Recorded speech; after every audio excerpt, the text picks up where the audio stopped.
Vous écoutez Le Salon dans tes oreilles, une balado-diffusion dans laquelle des auteurs, des autrices et des personnalités discutent de leurs livres et des sujets qui animent l'actualité littéraire. Les enregistrements ont été faits lors du dernier Salon du livre de Montréal. Bon, alors, bon début d'après-midi, mesdames, messieurs. Merci d'avoir pris le temps de venir vous asseoir à nos côtés pour cette table ronde intitulée Mémoire en mouvement. Vous voyez que j'ai 3 invités avec moi. On a tout d'abord Madame Zaina Fayad, autrice. Bienvenue, Zaina. Bonjour, bonjour. Merci beaucoup, Philippe. Est-ce qu'on entend bien un peu plus près du micro, s'il vous plaît, D'accord. Zaina? Ok. Parfait. C'est quoi ton livre que tu nous présentes là aujourd'hui? C'est un roman qui s'appelle Du col et des cendres. C'est un roman sur la révolution qui a eu lieu à Beyrouth en 2019. Et c'est un parcours à travers le pays, donc à travers le militantisme, mais aussi à travers 2 générations. Donc, c'est une jeune fille qui est militante et qui participe au soulèvement, mais elle est en dialogue avec ses parents de la génération d'avant. Qui raconte aussi une autre époque. Et il y a beaucoup de musique, il y a beaucoup de lieux symboliques qu'on traverse. Parfait, on aura l'occasion d'élaborer là-dessus. À la droite de Mme Fayad, on a Yannico Indroit, auteur gauche. À la gauche. À sa droite, à la droite de Zaina. Non. Ah non, c'est vrai, à votre droite, à sa gauche. Oh, je vais adresser ça au public. Moi, je suis décarré, hein, fait que là, ça devient difficile. Bref, celui avec une tuque sur la tête et des lunettes, Yannico Ndoa pour Neige sur Abidjan. Un mot sur le livre en question? Rapidement, c'est un texte qui a été créé pour la scène. On a présenté la pièce au théâtre d'aujourd'hui l'année dernière. C'est ma première publication et c'est un récit autofictif qui parle des retrouvailles entre un père et un fils qui ont été séparés pendant 20 ans. Donc, mon père que j'ai retrouvé en Côte d'Ivoire en 2008. Puis, c'est ça. Ce voyage-là a pris une signification différente bien des années plus tard, puis ça a trouvé son chemin jusqu'ici. Excellent. On aura l'occasion d'en reparler. Et finalement, à ma gauche, votre droite, sans tuque, mais avec lunettes lui aussi, Addis Simidjia, auteur des Assauts de la mémoire. Parle-nous un peu de ce livre-là. Les Assauts de la mémoire, c'est un récit auto-fictionnel qui relate en fait tout le parcours. Ça parle de mon enfance jusqu'à l'âge adulte et mon premier retour en Bosnie-Herzégovine. Je viens de la Bosnie-Herzégovine. On est arrivé au Québec comme réfugié de guerre dans une ville de Trois-Rivières, pour ceux qui connaissent, qui est à 1h30 de Montréal. Très francophone. Et donc, ça parle de cette intégration-là, du legs aussi et toute la question de la filiation et essayer de guérir, en fait, de tout ce rapport-là. Puis c'est un récit qui est comme à la jonction de l'intime, du littéraire et du politique. Donc, voilà, ça, c'est je pense que ça présente relativement bien. Puis on pourra en parler davantage. Excellent. Donc, vous voyez un peu l'horizon littéraire qui est devant nous. Ça va parler, bien sûr, de mémoire, cette table ronde. Première question générale à propos de laquelle j'aimerais vous entendre respectivement tout un chacun. J'ai intitulé ça « Se souvenir pour avancer ». La mémoire comme moteur narratif. Vous avez chacun accouché de livres en lien avec une histoire personnelle, mais qui dépasse aussi le côté personnel. Tu viens de le nommer, Addis, le mélange de l'intime, du politique, de l'histoire aussi. La question est la suivante. Dans le fond, comment est-ce qu'on fait pour transformer cette matière première-là en matière vivante, en quelque chose de littéraire, justement? On pourrait commencer avec Yannico, si tu veux bien. Moi, par la force des choses, comme ça a été écrit pour la scène, c'est nécessairement une matière qui était appelée à s'incarner. Au niveau de la langue aussi, ça se traduit par une langue qui est très vivante. Il y avait des passages qui étaient davantage littéraires, mais que vite en salle de répétition, au moment de l'adresser, comme c'est vraiment, ça s'inscrit dans cette idée de tradition orale, il fallait que les mots soient le plus direct possible pour moi. Donc, oui, il y a une dimension littéraire et je pense que ça vit très bien comme ça, mais nécessairement, c'est fait pour être incarné dans le corps et à travers la parole. Donc, pour moi, oui, ça m'a permis de revisiter la mémoire à travers quelque chose de très concret. On aura l'occasion de reparler de la question de la forme, parce que vos livres sont très différents les uns des autres. Je mets ça sur la glace pour l'instant. Je prendrai la réponse de Zaina, s'il vous plaît. Oui. Alors, moi, j'ai commencé à... Enfin, l'idée de ce roman est née pendant la Révolution où j'étais encore à Beyrouth. Donc, j'ai des notes que j'ai commencé à prendre sur le vif pendant que j'étais là-bas. Et l'idée m'est venue avec une amie qui est illustratrice et peintre qui faisait la Révolution avec moi et mes amis. On était sur les places le soir et tout.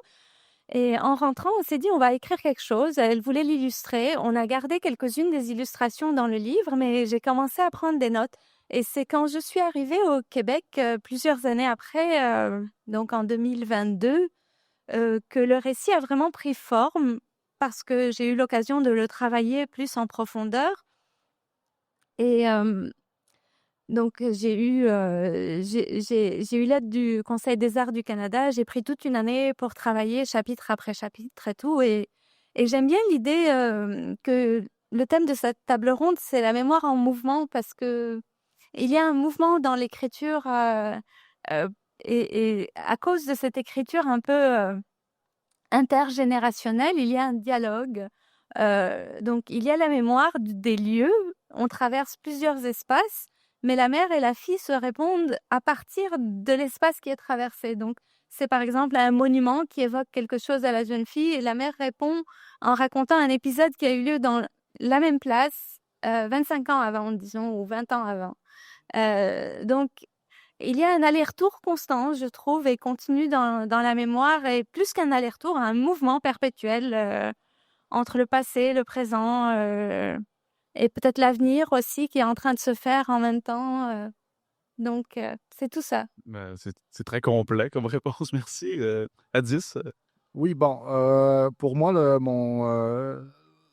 l'histoire est construite autour d'une mémoire absente, ou en tout cas une mémoire refoulée, parce que, pour mettre en contexte, donc en arrivant ici au Québec à l'âge de 10 ans, en tant qu'enfant de la guerre, donc où j'ai perdu mon père qui a été assassiné, mon oncle a été assassiné, j'en parle dans le livre justement. C'est pour ça que le rapport à la filiation est très important. Donc, c'est une mémoire qui est effacée dans le sens où ma mémoire n'a pas existé de parce que les traumas, en fait, que j'ai vécu dans l'enfance. Donc, pour moi, c'était comme un peu, je dirais pas revivre, mais en tout cas, c'était une nouvelle naissance en arrivant au Québec parce que je parlais pas le français, je parlais pas l'anglais, je parlais le serbo-croate ou le bosniaque, donc qui n'a rien à voir avec aucune de ces deux langues. Donc, se construire une mémoire en plus dans une langue qui n'est pas notre langue maternelle, ça a été tout un défi. Donc, c'est pour ça que je parle de mémoire absente. Et donc, c'est d'essayer aussi, c'est que l'histoire aussi, pourquoi je rattache beaucoup ce récit-là à l'histoire avec un grand H, mais aussi que c'est un récit intime, littéraire et politique, c'est parce que l'histoire a voulu effacer une partie de ma famille parce que en Bosnie-Herzégovine, pour mettre un peu en contexte, il y a eu la guerre et il y a eu un génocide contre les musulmans. Moi, je viens d'une famille musulmane, donc mon père a été assassiné parce qu'il était musulman. Mon oncle, donc son frère, a été assassiné parce qu'il était musulman. Des amis ont été assassinés parce qu'ils étaient des musulmans, même si c'était des enfants. Donc, arrivé avec cette mémoire-là, j'ai essayé de trouver, en fait, une façon d'exister à travers ça, parce il faut essayer, en tout cas, ce que j'ai essayé de faire, c'est de toucher à cette mémoire-là pour enfin exister, pour qu'enfin l'enfant en moi existe, parce qu'il n'a jamais existé avant que je puisse poser ces mots-là dans ce livre-là.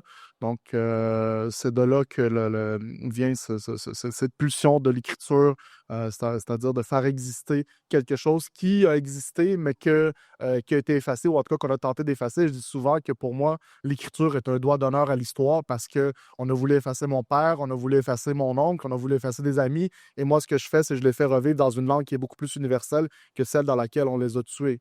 Donc, on dirait que c'est fait pour amener la transition vers ma prochaine question. J'aurais voulu vous demander chacun, encore une fois, le rapport au passé que vous avez, que vous entretenez via, mettons, les livres que vous avez écrits, qui sont par définition contemporains, donc qui se passent plus tard, écrits a posteriori, bien sûr. Est-ce que est-ce que c'est une façon de se réconcilier avec un certain passé? Est-ce que c'est une façon de le confronter, de, mettons, de passer à autre chose, de régler des comptes? Comment est-ce que vous voyez ça, dans le fond, ce rapport-là à ce dont vous parlez finalement dans vos livres? On peut commencer avec Yannico. Ben, moi, je vois beaucoup de correspondances entre les différents univers qu'on a abordés. Ce que tu disais, Addis, à l'instant, pour moi, il y a eu une démarche similaire aussi. C'était l'écriture de Neige sur Abidjan. Ça m'a permis de retrouver une forme d'agentivité par rapport à une histoire, justement, qui a été effacée ou qui m'échappait dans une certaine mesure. Euh, Bon, dans le cas de ce récit-ci, c'est un fils qui est séparé de son père alors qu'il a 4 ans. Il le retrouve 20 ans plus tard. Évidemment, euh, il y a une mémoire qui le précède, c'est-à-dire qu'il y a une entente qui avait été prise entre mes parents au moment où mon père est venu étudier ici au Québec. Il s'était entendu sur le fait que lui devait retourner en Côte d'Ivoire à la fin de ses études. Mais évidemment, 20 ans plus tard, le fils, il, il en vient lui-même à se poser les questions qui ont peut-être été adressées 20 ans plus tôt, mais qui ne se sont jamais rendues jusqu'à lui. Donc, pour moi, à travers l'écriture, ça m'a permis justement de revisiter ça, peut-être de poser certaines questions que je n'avais pas pu poser jusque-là et d'avoir certaines réponses. Puis pour moi, ben, ce qui a été intéressant là, pour me dégager un peu de mon vécu personnel, c'est qu'il y a un personnage qui est le griot dans le récit, qui a une espèce de guide initiatique qui initie le personnage du fils dans cette quête-là, tout comme il guide aussi le lecteur, la lectrice. Puis lui, ben c'est ça, il a une conscience omnisciente, donc il sait il est porteur de la lignée, de l'histoire de la lignée familiale du fils, donc des générations qui l'ont précédé et de ce qui va venir ensuite. Et pour moi, c'est ça qui a permis de créer un dialogue entre ces deux temporalités-là, entre la mémoire qui est léguée d'une génération à l'autre. Merci. Zaina? Oui. J'aimerais dire un mot aussi sur mes deux collègues là, à ma droite, à ma gauche. C'était vraiment très touchant leurs histoires. Et c'est vrai qu'il y a beaucoup de ponts. Euh, Peut-être que moi, j'ai eu la chance d'avoir mes parents près de moi et c'est déjà beaucoup, mais c'est sûr que l'écriture donne un pouvoir simplement par le fait d'être capable de mettre des mots sur ce qui s'est passé. Ça, déjà, c'est un pas en avant et ça permet d'avancer à qui que ce soit. Et pour moi, c'était plus peut-être une mémoire collective qui était en peine parce que depuis la génération des parents, dans le récit, dans les années 90, le pays, le Liban, sortait d'une guerre civile qui avait duré plus de 15 ans. Donc, c'était une longue reconstruction. C'est pour ça que, d'ailleurs, je parle de musique aussi, parce que des fois, les mots ne viennent pas tout de suite. Des fois, c'est une musique qui réapparaît d'abord, et puis après, on met les mots. Et donc, 20 ans plus tard, la jeune fille qui fait la révolution a certainement quelque chose, un héritage de ses parents donc, et de ces années tumultueuses. Et à son tour, elle s'aperçoit que la grande histoire et la petite sont mêlées et que donc, quand elle vit dans ce pays, elle vit avec cette mémoire, elle vit avec les gens qui l'entourent, qui ont tous vécu des moments extraordinaires, mais aussi douloureux. Et donc, il faut faire avec, il faut articuler, il faut parler, il faut échanger pour construire une identité collective et donc se construire aussi à travers ça. Merci. Addis? Moi, je ne sais pas si ça m'a permis de me réconcilier avec le passé parce que j'ai pas envie de me réconcilier avec ce passé-là, qui est un passé de guerre, qui est un passé génocidaire, qui est un passé. Donc, j'ai pas envie de me réconcilier avec cette partie-là de mon histoire. Ce qui est un peu étrange, par contre, c'est que j'ai cette... en faisant cette écriture de ce roman-là, tu sais, j'ai été confronté à l'actualité. J'avais commencé à l'écrire dans les années, vers 2016-2017. Puis il y a eu la condamnation des criminels de guerre de la Bosnie, dont Mladic et Karadzic et Prayak, qui étaient les responsables des génocides et du nettoyage ethnique des musulmans de Bosnie. Et je me questionnais beaucoup à mon rapport à ces personnages-là qui sont devenus, malgré eux et malgré moi, des personnages historiques de l'histoire, la grande histoire et de ma propre histoire, parce que je suis rattaché à eux de par le drame qui me rattache à eux. Et j'ai pas pu, tu sais, je regardais un peu les procès, puis Prayak, notamment, qui est responsable du génocide de Srebrenica. En tout cas, c'était le général de guerre qui avait ordonné le génocide de Srebrenica. Il s'est donné la mort à la Cour internationale pénale de La Haye, où justement il était en train de recevoir sa peine, puis il a ingurgité en pleine cour un poison. Puis j'ai ressenti parce que je voyais un homme grisonnant, avec une barbe, bien habillé, et j'ai ressenti étrangement de la tendresse envers cet homme-là. Ce qui est un peu étrange comme sentiment, mais en même temps, ça m'a permis d'humaniser cette histoire-là, d'humaniser ces rapports-là, parce que je le dis dans le livre, tu sais, on parle souvent de monstres, on essaie de déshumaniser ces personnages-là, alors que ça reste des êtres humains qui ont des pulsions de violence et qui les ont assouvis. Et ça me posait ma propre question par rapport à ma propre violence que je n'ai jamais extériorisée. Que je vis une colère, que j'ai envie d'extérioriser une violence, mais que je n'extériorise jamais, ou en tout cas que j'ai trouvé d'autres moyens d'extérioriser que de tuer du monde.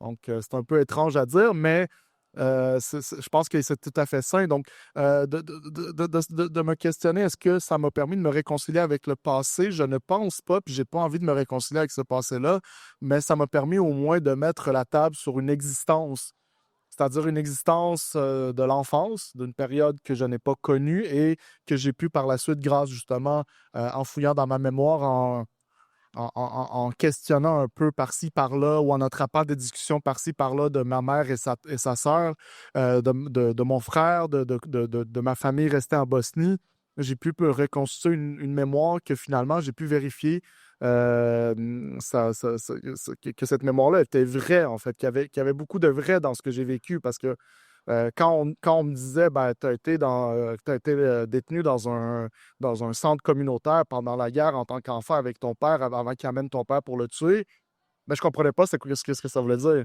Mais on était maintenus dans des camps de concentration parce qu'il y a eu des camps en Bosnie. Donc, fait que tout ça c'est une charge, en fait, qui est très, très lourde, et ça me permet, l'écriture, en tout cas, me permet de toucher à ça sans trop me brûler. Donc, c'est ça le rôle que ça a pour moi. Ça m'amène à poser la question suivante par rapport aux méthodes que vous avez employées pour la rédaction du livre, le contenu, etc. Tu sais, oui, c'est un mélange de souvenirs personnels, mais étant donné le caractère historique qui est évoqué, forcément, j'imagine, en tout cas, je présume, vous avez dû faire des recherches, aller vous valider, aller, des fois, mettons, vous surprendre à prendre connaissance de tel ou tel fait que vous ne saviez pas auparavant, ou qui vont venir, mettons, sinon temporiser, du moins nuancer un peu des impressions que vous aviez, etc. Dans le fond, j'aimerais ça qu'on parle un peu du travail de recherche que vous avez fait, si ce travail de recherche il y a eu. Puis cette fois-ci, on va commencer par Adis. Ça allait un peu dans le sens de ce que tu étais en train de commencer à dire. On continuera vers ta gauche. Ben, moi, je suis quelqu'un de très indiscipliné, donc je ne fais jamais ben non, c'est pas vrai, je fais des recherches quand même, mais pour ce livre-là, j'en ai pas vraiment fait parce que, je veux dire, je pense que la littérature et la fiction, c'est pourquoi je parle d'autofiction, c'est que la fiction nous permet justement un petit peu ces petits mensonges-là qu'on peut poser par-ci, par-là pour faire histoire, parce que ces petits mensonges-là aussi qui permettent que notre propre histoire nous fasse moins mal. Donc, pour moi, ça n'a pas. Je veux dire, les recherches, c'est que j'étais confronté à l'actualité. Donc, j'avais pas tant de recherches à faire que ça.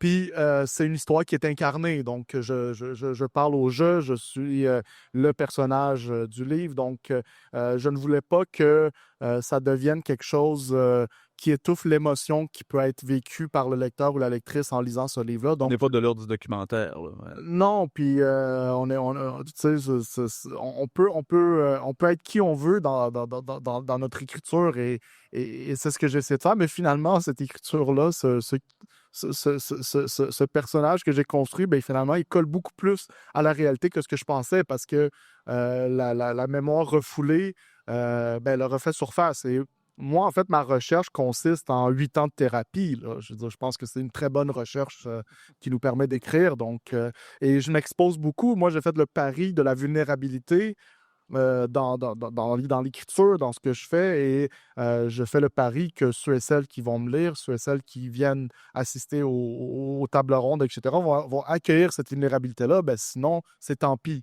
Puis ça, c'est 8 ans de thérapie qui m'a permis d'arriver à ça. Donc, c'est ma recherche essentiellement pour mon écriture de mon roman. Merci. Zaina? Oui. Oui, je suis tout à fait d'accord. Alors, oui, mais alors moi j'aime beaucoup l'histoire. En revanche, ça me passionne depuis petite de lire des livres d'histoire. Mais j'ai vite réalisé aussi que essayer de reconstituer l'histoire d'un pays ou d'un peuple, c'est très très compliqué parce que il y a plusieurs versions d'une même histoire. Et alors on ne peut plus vrai au Liban, par exemple, parce que il y a différentes communautés et chacune a sa version, si bien qu'on ne se met pas d'accord sur un livre d'histoire officiel depuis les événements de la guerre civile. Donc, les enfants n'ont pas de livre d'histoire officiel après les années 75-80. Donc, c'est très, très compliqué, mais c'est très compliqué tout le temps et autour de nous. Et ça veut dire que, justement, il faut être à l'affût, il faut être aux aguets. Aujourd'hui, pendant qu'on parle, il y a une histoire qui se fait. Donc, nous sommes témoins de l'histoire qui est en train de se faire.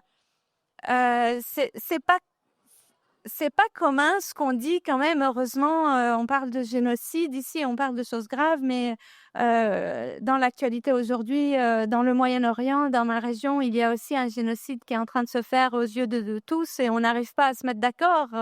Les médias chantent chacun une chanson, n'est-ce pas? Et personne ne fait rien.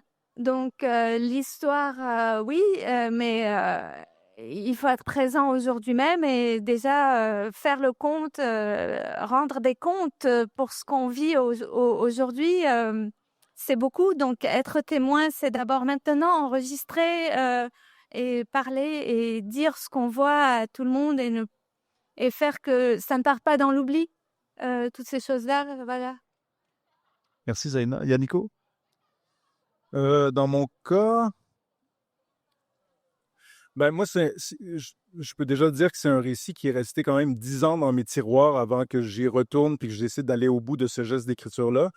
Je suis aussi quelqu'un de nature très pudique. Je suis acteur dans la vie, je suis comédien, mais j'aime me présenter au monde et découvrir le monde à travers les personnages que j'incarne, mais mon histoire personnelle, je la partage vraiment avec les gens proches de moi et intimes. Donc, a priori, je ne serais pas allé là si ça venait pas vraiment d'un endroit d'une nécessité profonde de raconter, de traverser cette histoire-là. 10 ans dans les tiroirs quand même. C'est ça. Fait que j'ai commencé à écrire les premières impressions au moment où j'ai fait le voyage en 2008, où je suis allé en Côte d'Ivoire pour la première fois sur ce continent-là, retrouver mon père. J'ai pressenti qu'il y avait quelque chose d'important qui se passait, mais même à mon retour au Québec, j'ai réintégré la vie à laquelle j'étais habitué et qui n'avait rien à voir avec ce que j'avais découvert ou touché là-bas.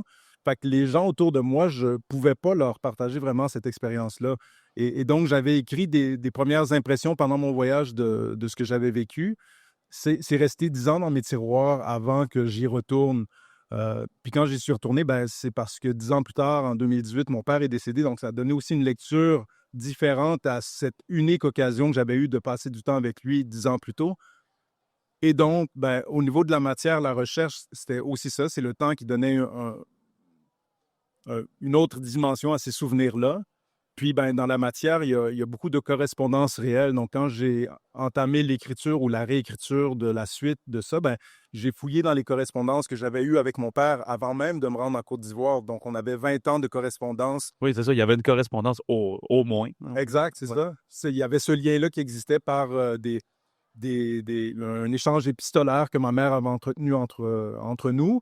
Donc, il y a ça qui se retrouve là-dedans, puis ça permet justement des fois de créer des ponts et même de me rappeler à moi des choses que peut-être des informations que j'avais eues dans le passé, mais qui m'avaient échappé ou que j'avais oubliées. Donc, il y a des questions que je me posais au moment où je vivais ce voyage-là.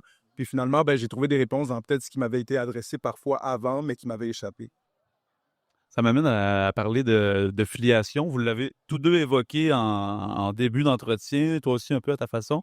La question sera la suivante. Qu'est-ce qui demeure finalement de vos parents, de ton père, de ta mère Zeyna, de tes parents à toi aussi? Maintenant que vous êtes au Québec, que la vie que vous menez n'a rien à voir avec celle que vos parents ont menée à leurs époques respectives. Parce que forcément, ça ne vous empêche pas d'être leurs enfants. Hein, tu sais, il y a une certaine continuité, ne serait-ce que génétique, mais forcément un peu aussi par rapport à la personnalité, à des traits de caractère. Vous les avez connus à différents niveaux, peut-être pas aussi profondément que, mettons, ça aurait été souhaitable. Mais néanmoins, la question se pose de l'héritage, de la filiation. Comment est-ce que par quel côté est-ce que vous abordez cette question-là? Je commencerai avec Addis.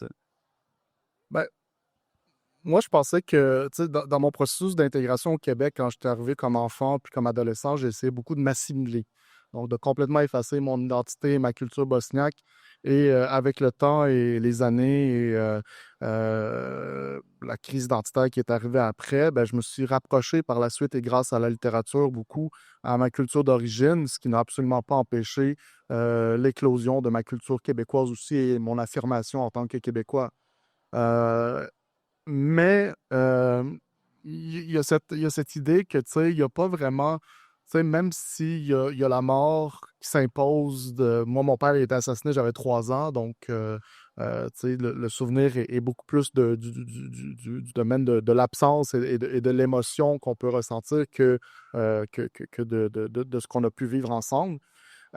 Mais il y a quand même j'appelle ça un fardeau, mais qui finalement n'en est pas un parce que ça finit par être un privilège parce que c'est ce qui m'a poussé aussi à l'écriture, mais de poursuivre un peu cette filiation-là à travers autre chose et de faire vivre parce que on a ce devoir-là en tant que personne immigrante, même si on est arrivé jeune, même si on est immigrant de deuxième génération, on ressent je ne sais pas pour mes collègues, mais en tout cas, je vais parler pour moi, je ressens ce devoir de porter un peu la mémoire justement des miens.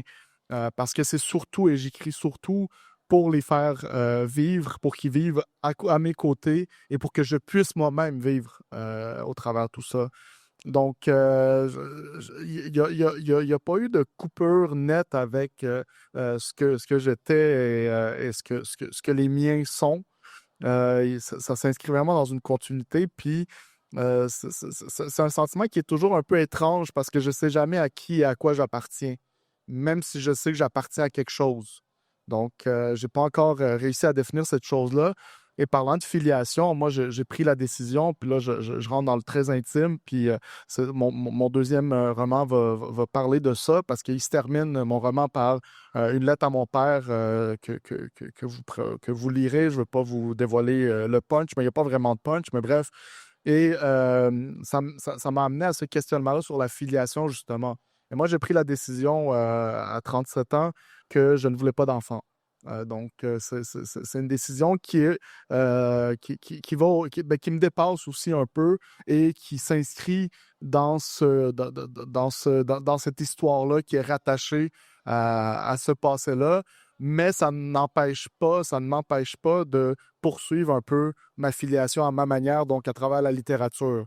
Donc, et c'est là que j'ai trouvé mon refuge et c'est là que je peux prendre soin des biens sans me reproduire, sans avoir tout ce qui vient avec ce devoir de filiation-là, parce qu'il y a une certaine pression aussi, parce que quand je suis retourné en Bosnie, quand je retourne en Bosnie, on me demande, t'es-tu marié, tu vas-tu avoir des enfants? C'est une très, très grosse pression qu'on a. Et quand je leur dis, ben, j'en veux pas d'enfants, ils comprennent pas. Mais je leur dis, j'écris vos personnages dans les livres. Vous savez pas à quel point la filiation va se poursuivre, tu sais. Fait que c'est ça qui est un peu étrange. Fait que, tu sais, c'est sûr que ce passé-là, pour moi, il met un terme à ma filiation parce que mon frère non plus n'aura pas d'enfant. Donc, dans la famille immédiate, on est mon frère et moi. Donc, il y a comme, il y a comme une coupure avec la filiation, mais j'ai trouvé un autre moyen de poursuivre cette filiation-là et c'est dans l'écriture. Ben, c'en est un très beau. Zaina, à toi. Oui, mais encore une fois, oui. Qu'on ait des enfants ou pas, il faut que l'histoire continue. Donc, c'est comme ça. Le monde est en mouvement, la mémoire est en mouvement, tout continue. Et moi, ma surprise, c'est que mes parents sont là. Les voici. Et ils vivent encore au Liban. Mais pour moi, ce sont un peu des héros du quotidien parce que l'année dernière, par exemple, il y avait de nouveau une guerre au Liban et je les appelais au téléphone et pour leur dire, mais alors, mais qu'est-ce que vous faites encore là-bas? Venez ici à Montréal, on est en paix et tout. Et ils me disaient, mais non, c'est à côté, c'est ciblé, c'est dans le quartier à côté, ça ne nous touchera pas. Donc, tu vois, c'est le quotidien là-bas depuis que je suis née. Moi, il y a eu des guerres, les unes après les autres. Et décider de sortir de là, c'est sûr, pour moi, ça a été un pas en avant parce que ça me fait du bien d'être ici au Québec et de recommencer un peu autrement, mais ça me donne aussi le temps de me tourner vers moi-même, de me poser des questions et de voir comment je vais faire justement pour que l'histoire continue et que ce ne soit pas seulement un nouveau chapitre, mais aussi un hommage à tout mon héritage, à tout ce que j'ai porté et à tout ce que je veux porter. Je ne veux pas faire page blanche. J'ai aussi de très beaux souvenirs de Beyrouth. J'aime beaucoup profondément le Liban et comme je suis heureuse ici, j'aimerais partager cela en espérant qu'un jour le pays sera plus calme et que que les mouvements continuent. Voilà. Ben, on va le souhaiter. Yannico, à ton tour. Ben, rapidement, je pense effectivement qu'on porte tu sais, nos aïeux en nous. Moi-même, du vivant de mon père, juste le fait de savoir qu'il vivait dans des conditions qui m'étaient complètement étrangères et de savoir qu'on ne pouvait pas se rejoindre, ça a toujours affecté mon regard sur ma réalité ici au Québec, parce que moi, je suis né ici à Montréal puis j'ai grandi ici. Donc, oui, je pense que ça a une influence sur ma façon de voir le monde. Ben, oui, il y a une scène justement qui se passe ici suite au retour du fils au Québec. Ça se passe dans un lieu assez anodin, ça se passe au supermarché. Puis c'est là où toute la complexité de ce qu'il a vécu ou absorbé pendant le voyage se révèle au protagoniste, au fils. Puis la question était un peu lointaine. Là, Oui, ben, la question était, dans le fond, de savoir dans ton, mettons, dans ton monde contemporain, à toi, Ouais. ici, maintenant, au Québec, de quelle façon est-ce que tu sens que, à quelque part, tu demeures néanmoins le prolongement de Ben, ce c'est ça. milieu-là? Oui, je pense que c'est là où je voulais en venir. C'est-à-dire que même ma réalité concrète ici est imprégnée de cette expérience-là qui existe sur un autre continent et qui fait partie de moi aussi. Donc, ma lecture des privilèges que j'ai est influencée aussi par ça. Il y a toujours eu ce goût doux, amer par rapport à cette disparité des chances, à toute cette abondance-là que j'ai la chance à laquelle j'ai la chance d'avoir accès. Donc, pour moi, c'est comme ça que ça existe. Ça me l'a révélé encore plus. Puis voilà, c'est comme ça. Je pense que ça continue d'exister. J'aimerais ça qu'on parle de la forme. Je disais qu'on allait en parler, tantôt, on va le faire. Yannico, on est dans la pièce de théâtre. Vous deux, on est dans des récits mosaïques avec des lettres aussi au travers. Bref, j'aimerais ça que tout un chacun, en commençant par Zaina cette fois-ci, vous m'expliquiez comment ça s'est opéré. Est-ce que ça s'est fait naturellement? Est-ce que c'est des choix conscients que vous avez faits? Est-ce que c'était au cours du travail éditorial? Est-ce que ça s'est imposé? De quelle façon ces livres-là ont pris la forme qui est celle qu'on lit finalement? Oui, j'aime bien l'idée d'une mosaïque, c'est ça? Vous avez dit? Ben, c'est plus qu'une mosaïque, c'est même multiphonique, multiforme, parce que l'idée première, quand donc je vous racontais qu'avec mon amie illustratrice, nous avons pensé à ce roman. Elle voulait peindre ou dessiner, et moi je voulais écrire. C'était un parcours à travers le Liban. Donc c'était vraiment spatial. Et il y a toujours de l'illustration en support, donc il faut penser vraiment à des lieux symboliques. Le roman est divisé en 20 chapitres et il y a 10 lieux. Donc c'est une traversée de l'espace pour parcourir tous les lieux symboliques du Liban et on les traverse.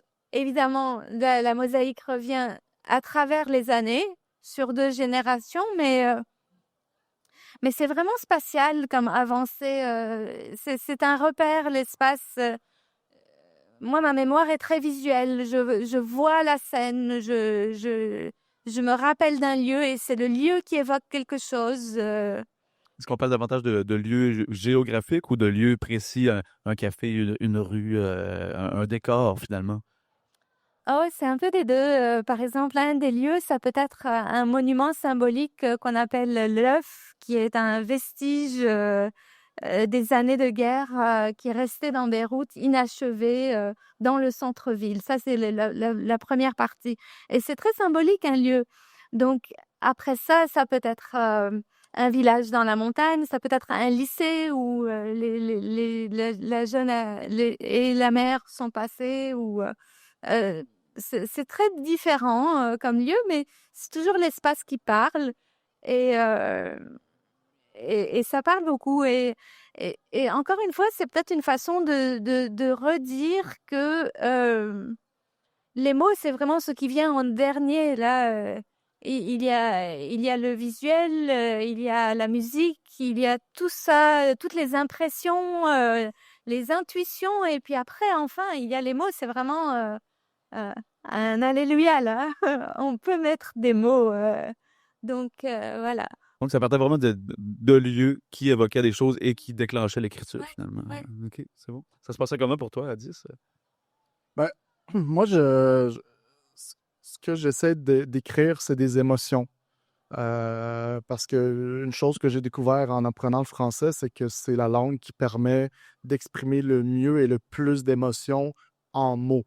Parce qu'on me questionnait hier dans une autre animation sur ce rapport-là à la langue. Est-ce que j'écris des fois où je réfléchis en bosniaque dans ma langue maternelle pour écrire, et je dis non, je pars du français parce que c'est une langue du cœur. Donc, j'écris avec le cœur, et ce que j'essaie de faire, c'est de dessiner un peu un portrait qui va évoquer aussi l'émotion. J'essaie vraiment de toucher à travers, et il y a une poésie aussi qui habite, qui traverse l'œuvre. En fait, cette poésie-là et cette poétique-là qui habite l'œuvre, je pense qu'elle permet aussi d'adoucir un peu ce drame-là qui habite aussi l'œuvre. Donc, les deux cohabitent, et en fait, le poétique adoucit un peu ce drame-là. Et c'est ce que ça fait aussi pour moi, ça l'adoucit dans ma propre vie. Et c'est un récit qui est aussi écrit un peu de manière fragmentaire, un peu comme une mémoire qui essaie de trouver son souffle, et qui arrive par moments, qui n'arrive pas par d'autres. Donc, il s'inscrit dans une chronologie quand même assez claire, où on part de l'enfance. Parce que pour moi, je parle beaucoup d'enfance, et j'essaie d'évoquer l'enfance et de lui donner vie.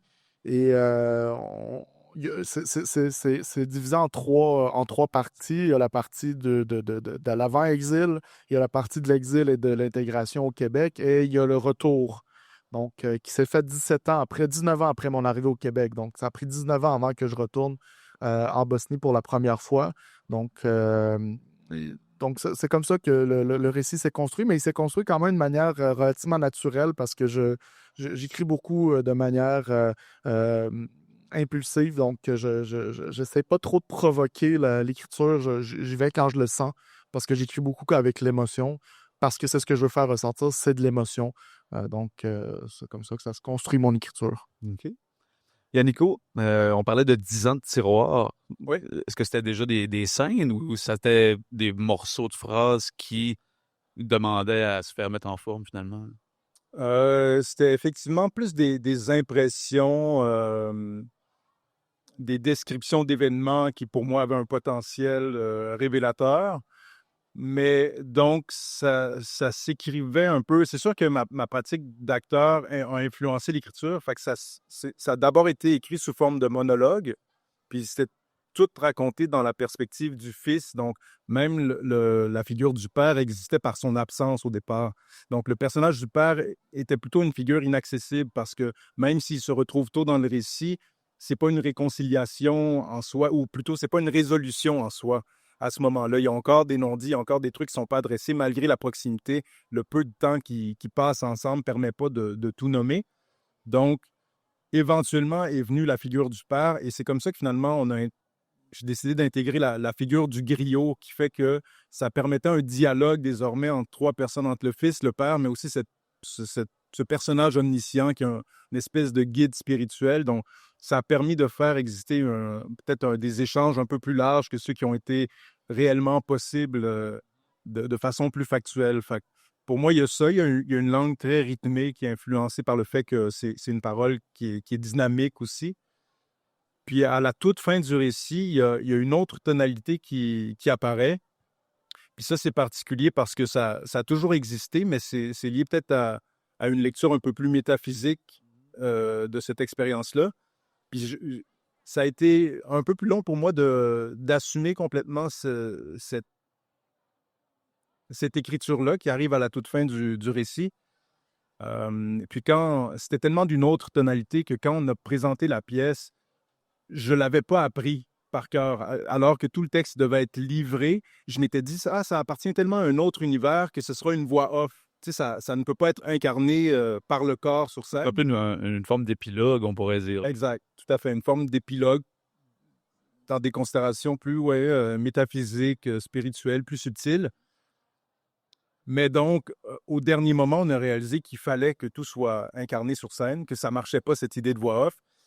Fait qu'à la dernière minute, il me restait 2 jours avant la première, j'ai dû apprendre ce que je pouvais et le réduire à son essence. Fait que c'est ce qui a existé au moment de jouer la pièce, mais au moment de l'éditer, alors que c'est très fidèle à ce qui a été joué sur scène, c'est la seule modification que j'ai fait importante. OK, vous l'avez gardé tel quel, comme tu l'avais écrit. Exact. À 2 semaines de finaliser le texte qui allait être publié, je suis allé refouiller dans mes vieilles versions que j'avais en travail, puis j'ai dit non, il faut absolument, parce que pour moi, tout ce qui vient avant permet finalement d'accéder à ce moment-là.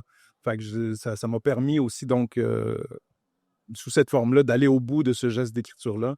Puis je suis très heureux d'avoir pu embrasser ça complètement. Bon, je saisis l'occasion de parler de travail éditorial, justement. C'est particulier quand c'est mettons, on sait c'est quoi le travail d'un éditeur, là, ça aide à ce qu'un livre soit au mieux de sa possibilité. Dans des cas où, là, on touche à des choses très, très intimes, que ce soit dans l'autofiction ou dans carrément le récit de soi. J'imagine que ça prend des éditeurs avec une certaine sensibilité, un tact, une façon de vous connaître, en fait, puis d'être capable de discuter de l'objet livre en tenant un peu à distance l'implication émotionnelle qui est là nécessairement. J'aimerais ça vous entendre par rapport à comment ça se passait. Est-ce que ça se passait bien? Est-ce que... je vous invite pas à casser du sucre sur d'autres vos éditeurs si c'était plus ou moins difficile. Mais le processus m'intéresse. Comment ça se passait? On peut commencer avec Addis. Ben, c'est sûr, je ne veux pas dire que ça se passait mal, mais ça ne s'est pas passé mal. Il y a une affaire, moi, tu sais, un livre, ça se commercialise aussi. Une fois qu'on l'a écrit, une fois qu'on l'a publié, une fois qu'il est sur les tablettes, il y a un travail de marketing aussi qui est derrière ça que je déteste et qui me fait chier au plus haut point. Désolé pour... puis tu sais, je parle depuis tantôt d'autofiction, puis dans tout ce rapport éditorial-là, pour vrai, mon éditrice, c'est une perle. Elle a respecté, dans le fond, toutes mes demandes au niveau justement de ce que je voulais qu'il reste dans l'œuvre Et cette poétique-là, la lourdeur aussi, parce que c'est pas un livre avec lequel tu sors avec plein d'espoir non plus, tu sais. Ben, on pourrait la nommer si elle est formidable. Félicia, oui, chez Hashtag. Félicia Mieli. Oui, Oui. exact. C'est juste à côté, donc... Écrivaine elle-même aussi. Écrivaine elle-même. Et puis, la seule chose peut-être qui me gosse un peu, là, c'est que depuis tantôt, ça, je vous parle d'autofiction et tout. Puis là, le livre est comme étiqueté comme essai autobiographique. Parce que moi, ce que j'écris, c'est souvent très difficile à classer. Mais il faut qu'on le classe parce qu'il faut qu'on le présente à des libraires, il faut qu'on le présente aux diffuseurs, il faut qu'on le présente. Fait que là, ça c'est la partie que je suis content de ne pas faire parce que je serais un très mauvais éditeur.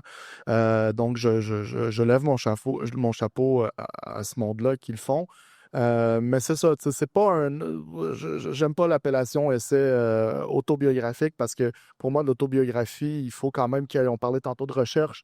Tu sais, moi, il y a des affaires que j'ai pas confirmées, mais tu sais, pour moi, c'est ma propre vérité à moi. Fait que, tu sais, ça, comme ça amène un peu le lecteur ou la lectrice ça l'amène un peu dans l'erreur, mais c'est pas grave. L'important, c'est de s'y plonger. Puis le marketing, ça m'appartient plus à partir de ce moment-là, en autant que l'œuvre reste fidèle à ce qu'elle est, et c'est le cas. Donc, ça a été un travail assez facile.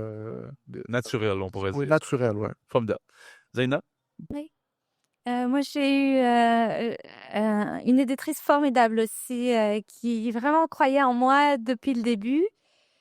Et il y a eu un petit moment de justement là, je sais pas, j'aime pas le mot révélation, mais je trouve pas vraiment le mot qu'il faut parce que alors moi, mon éditrice m'a demandé de revoir la fin du récit. Et je veux pas divulgacher la fin du récit, mais en fait, il y a une grande explosion à un moment donné. Et c'était très difficile pour moi de parler de ce moment-là. Et j'avais un petit peu coupé la fin abruptement pour ne pas rentrer dans les détails. Encore une fois, ça part de l'histoire réelle, donc c'est de la mémoire. Et il y a aussi une part d'invention dans ce qu'on écrit. Donc, il y a eu une réelle explosion à Beyrouth dans ces années-là.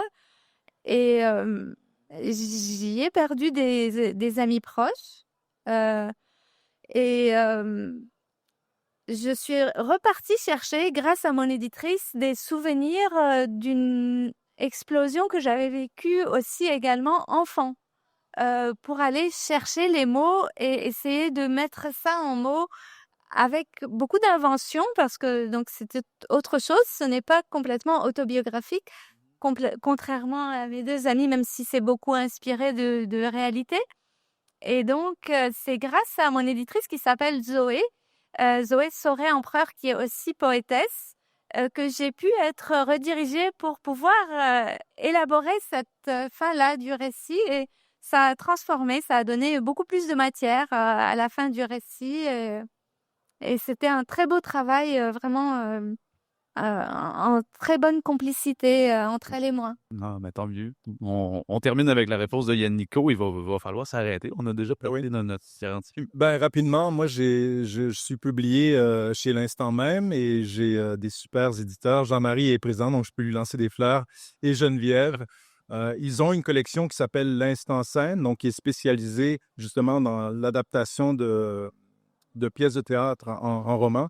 Donc, j'ai vraiment pu voir à quel point ce travail-là a permis d'en faire un objet qui se tient et qui se lit bien sous cette forme-ci. Parce qu'évidemment, comme il y a des correspondances, comme il y a des dialogues, comme il y a des monologues intérieurs, ben ça, formellement, moi, c'était écrit, c'est le même texte, mais c'était une espèce de bouillie uniforme. Ouais. Puis j'ai vu, dans le travail d'édition qu'on a fait ensemble, à quel point là, il y avait moyen de préciser et de donner des codes pour permettre une lecture plus limpide de tout ça. Donc ça, je suis très heureux. C'était vraiment un beau travail d'accompagnement. Puis comme je disais, moi, je leur avais fourni une version avant qu'on joue la pièce, mais évidemment, pendant qu'on travaillait le texte pour le jouer, ça s'est modifié.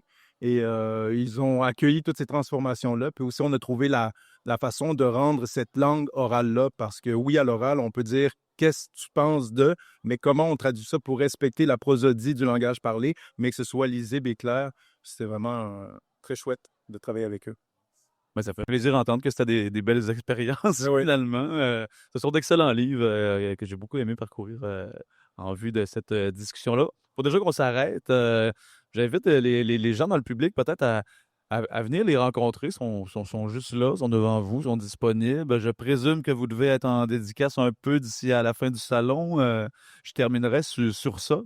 À quel moment est-ce que vous serez à vos stands? Je pense à 1h30, non, à 2h au stand hashtag qui est juste en arrière ici de la scène, si vous voulez. Super pour Addis Simidja. Moi, je suis là à 3h30 au stand TNT. C'est un peu plus loin, 17h41.